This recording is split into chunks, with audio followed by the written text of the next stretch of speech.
কারণ বাংলাদেশ থেকে অনেকেই এখন পালিয়ে আসতে পারে হিন্দুদের খুবই খারাপ অবস্থা।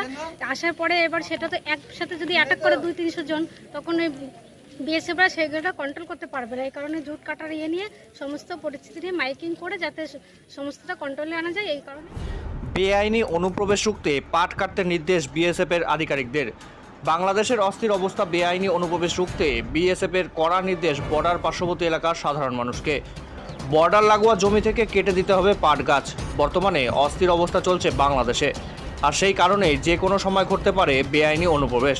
তার কারণেই বর্ডারের পার্শ্ববর্তী এলাকার জমি থেকে পাট গাছ কেটে দিতে নির্দেশ দিলেন বিএসএফের আধিকারিকরা। এর পাশাপাশি বর্ডার লাগোয়া সমস্ত গ্রাম পঞ্চায়েতের প্রধান সহ দায়িত্বে থাকা সকলের সাথেই বিএসএফের আধিকারিকরা আজ একটি বৈঠক করেন। সেই বৈঠকে জানানো হয় যাতে নিজ নিজ এলাকার বর্ডারের পাশে মাইকিং করে চাষিদের উদ্দেশ্যে বলে দেওয়া হয় যাতে তারা পাট গাছগুলি কেটে ফেলে।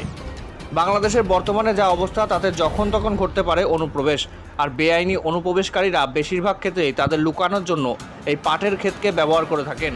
তাই যাতে অনুপ্রবেশ আটকাতে পাট গাছ বাধা হয়ে না দাঁড়ায় তার জন্যই এই ব্যবস্থা।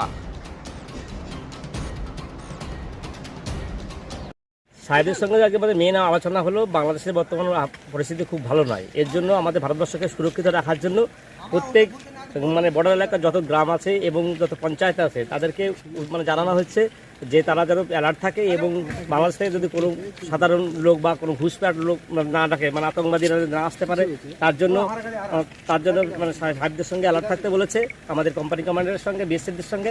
এছাড়া আমাদের বর্তমান যা ভারতবর্ষের যা অবস্থিতি বা পশ্চিমবাংলার যে অবস্থা, এর জন্য যেন কোনো দুষ্কৃতি যাতে পশ্চিমবাংলা না ঢুকতে পারে তার জন্য সাহেবদের সঙ্গে আলোচনা রাখতে বলে সবসময় আমাদের থাকতে বলেছে। আপনারা কীভাবে প্রস্তুতি নেবেন? আমরা বর্তমানে গ্রামে যাব, গ্রামে গিয়ে আমাদের পঞ্চায়েত প্রধান আছে তাকে জানাবো যে, এবং গ্রামে মাইকিং করবো। আমরা প্রত্যেক পঞ্চায়েত এলাকায় মাইকিং করে তারপর তাদেরকে সাধারণ মানুষকে জানিয়ে দেবো যে আপনারা সুরক্ষিত থাকবেন, এবং যদি কোনো অবৈধ লোক কারো বাড়িতে আসে তা আমাদেরকে জানিয়ে দেবেন। আমরা সেই হিসাবে লোকাল থানা আছে, লোকাল থানা বা বিএসএফ আছে, তাদেরকে জানিয়ে দেবো। আপনার নাম? আমার নাম বিদ্রোহী রায়, টুঙ্গি ভাজনঘাট পঞ্চায়েতের বর্তমান কর্মদক্ষ। বাংলাদেশে তো এখন খুব ভয়াবহ খারাপ অবস্থা, কারণ এই কারণে জিও আমাদেরকে ডেকে এটাই বললো, তার কাটার পাশে অনেক জুট আছে, পাটের চাষ করা হয়েছে, ওইগুলো যাতে কেটে ইমিডিয়েটলি কাটা শুরু হয়ে যায়। কারণ বাংলাদেশ থেকে অনেকেই এখন পালিয়ে আসতে পারে হিন্দুদের খুবই খারাপ অবস্থা। আসার পরে এবার সেটা তো একসাথে যদি অ্যাটাক করে 200-300 জন, তখন ওই বিএসএফরা সেগুলোটা কন্ট্রোল করতে পারবে না। এই কারণে জুট কাটার নিয়ে সমস্ত পরিস্থিতি নিয়ে মাইকিং করে যাতে সমস্তটা কন্ট্রোলে আনা যায়, এই কারণে আমাদেরকে ডাকা হয়েছে।